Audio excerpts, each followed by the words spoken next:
Good, well, welcome back. We're here together till 3:30, and just to say a word about myself and what we're here for. My name's Andrew Walker. I'm just an Anglican priest, and I used to be at the London Centre for Spirituality, and I'm now working with two parishes in Brighton, but my main job is at the St Marilyn Healing and Counselling Centre, which is part of the Diocese of London, but we work nationally with ordinands with mental health troubles and the assessment of those going for training and the support of clergy and lay people. So if you're interested at all in that side of my work, please feel free to ask me. But my job with you today, in a sense, or over the conference or gathering time that we have together, is to add an element of reflection and digestion to the experiences that we have. And the topic, we're breaking for tea at 3:30, and then we're coming back at 4 on the theme of reconciliation. And the form of prayer I just wanted to reflect with you on about and lead you briefly in is the prayer of the Church known as the Examen. And it's a form of prayer you'll have come across in one of its various guises, I'm sure. But it is also picking up, I think, on the theme of reconciliation, because part of what it is about is helping to reconcile ourselves, our myriad experiences, body, mind, feelings, life outside, life within, and reconciling all of that with who we understand our God to be and God's invitation to us, particularly in our ministry. And the form of prayer of the Examen is known in various forms throughout all the major world religions, and it emerges in Christianity at the time of monasticism, which of course itself began as a lay movement and then became increasingly clericalized. But it has various forms that it takes within the Christian tradition. Its best known form comes in the Ignatian spiritual exercises or the 30-day retreat. And what Ignatius is offering there is a prayer of digestion that uses our experience of prayer, of life, of thought, of feeling, of encounter, of struggle, and to say, well, all of it, good and bad, is of relevance in our journey before God. God creates us, God calls us, God loves us. Therefore, anything that happens to us can teach us, if we're willing to sit with it, about God. The problem is that most of us are too busy to sit and to digest. We eat the experience, if you like, and we move on to the next thing.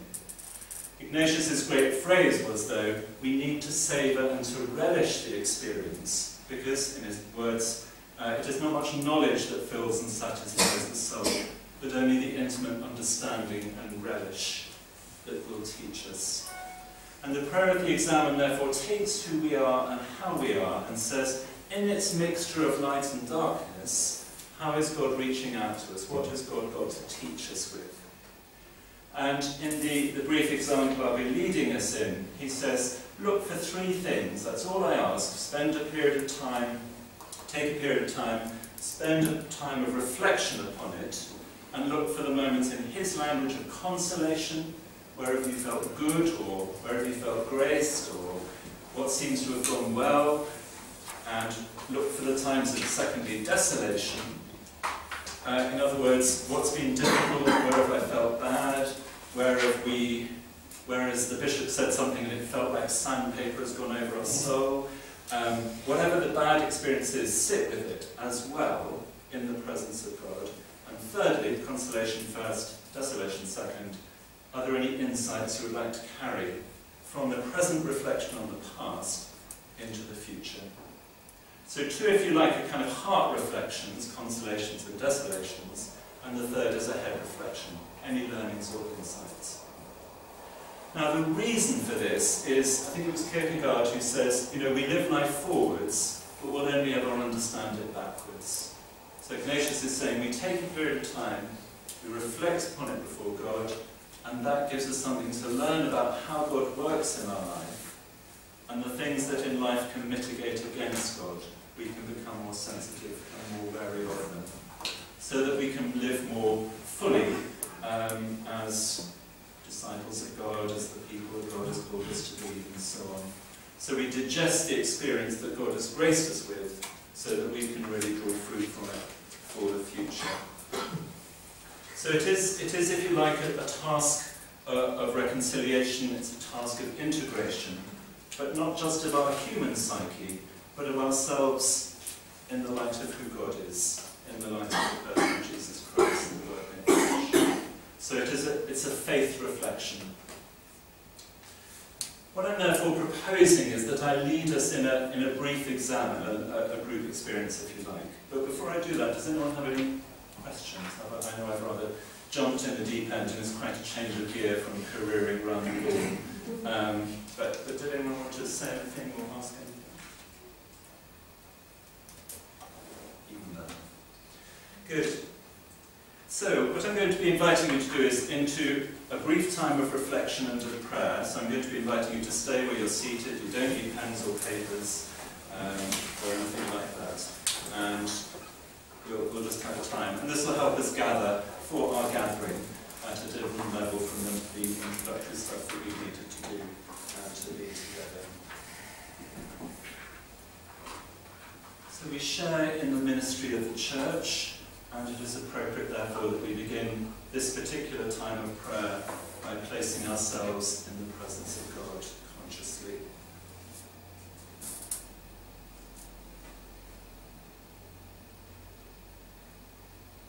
And at this point of the afternoon, I just invite you to reflect on how you are physically in your body, just to take a moment or two to focus on your physical incarnation.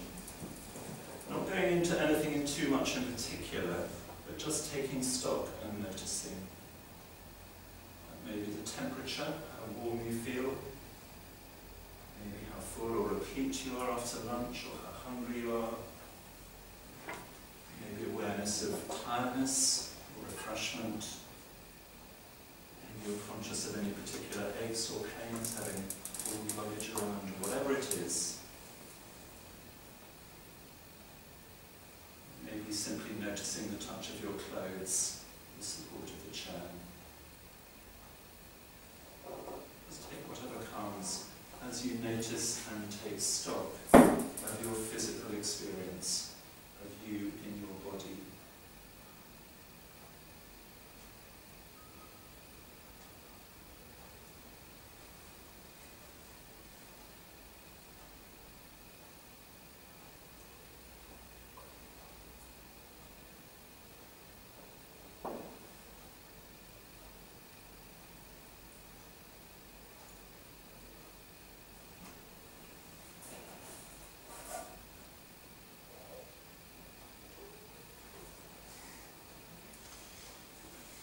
And the body, of course, is part of God's gift to you, part of your identity. And whatever you feel about your body, however well or otherwise you look after it, in the words of Teresa, it is also part of what God calls. You also can be called to be Christ's hands and feet in the world, and you are part of the embodiment of the gospel.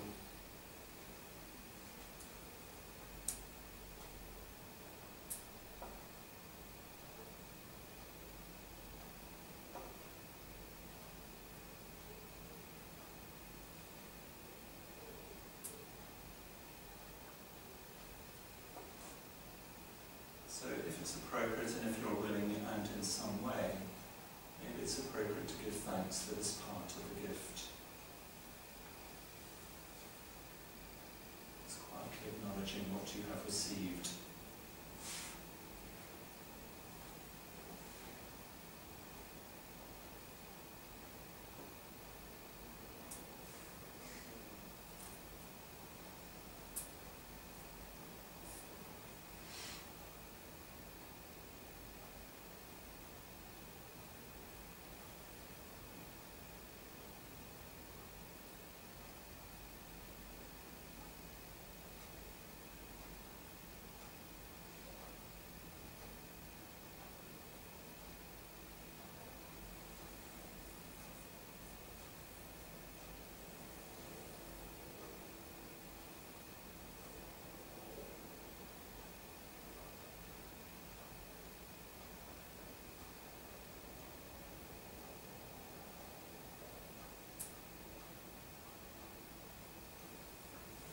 to invite you, when you're ready, to shift your attention to the realm of your mind and of what you are conscious of at this point. Again, just noticing and taking stock without going too much into anything in particular. What mix of awareness do you have and do you carry from the coming together or your journey, from your work, from your home circumstances, from the news? Just observing the landscape of your mind, of your thoughts and of your consciousness.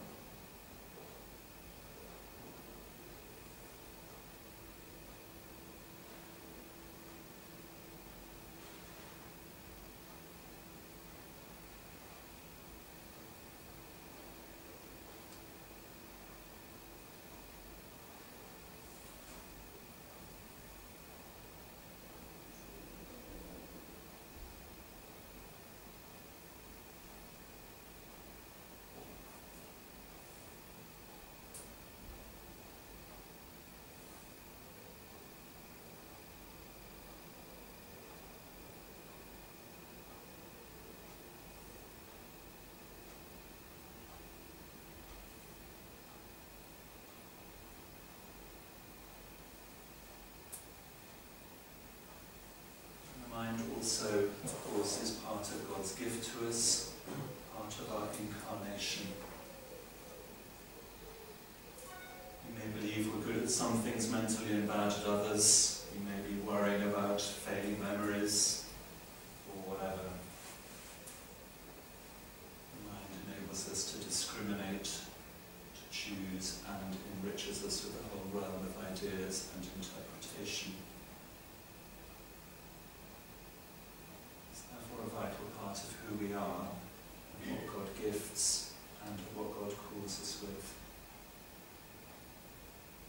So maybe if you're willing in some way, it may be appropriate to give thanks at this point.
I'd like to invite you to shift your focus to the realm of the heart, to notice what mixture of feelings and emotions are around for you at this point of the day.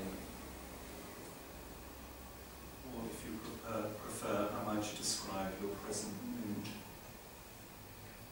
Just again noticing and taking stock without going too much into anything in particular.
human identity, of God's gift to us and of God's call.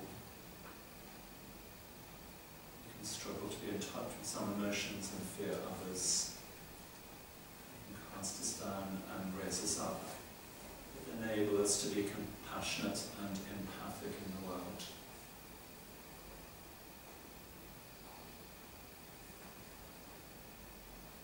So whatever your relationship with this part of your experience, in some ways I'd invite you to celebrate or even to give thanks for this part of God's gift, if there's a way that's appropriate to you.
I invite you to journey to the clearest and freest place available to you as you sit in the presence of God at this point of the afternoon. And just rest for a moment or two in that place.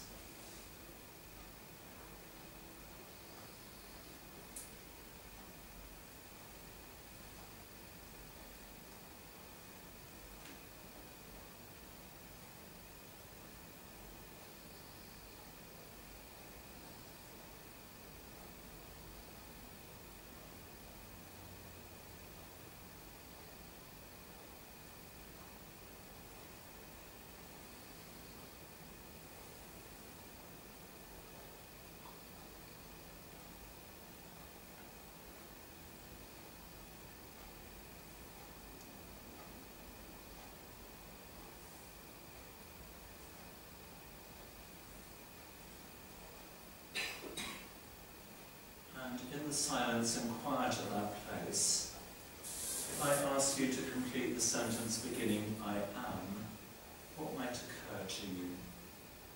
To finish the sentence, I am. What words follow? Take whatever comes. They may be surprising, they may not be. I am.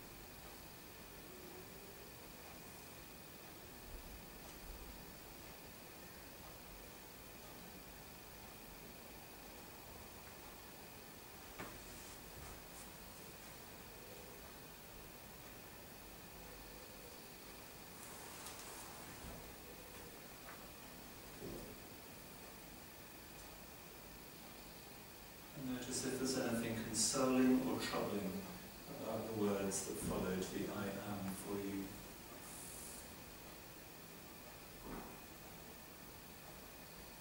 And is there anything you would like out of that to express to God, or may God wish to express anything to you?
As we begin to draw this time of heart reflection and prayer to a close, just notice how you are as it comes to an end. Whether there's any gift of insight you wish to carry into the rest of the day, or anything you wish to leave behind and move away from.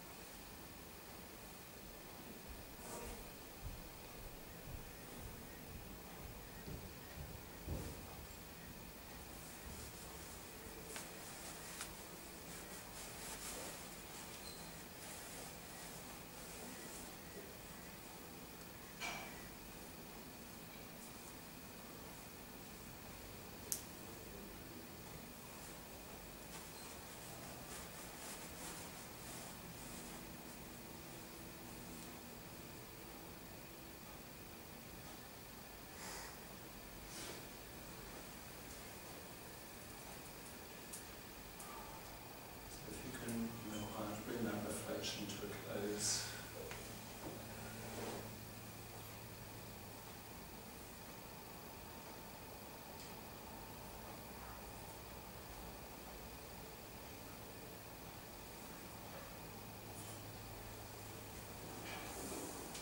And we will hear at evening prayer some verses from Colossians, and just to end with one part of one of those verses. He will reconcile all things to himself.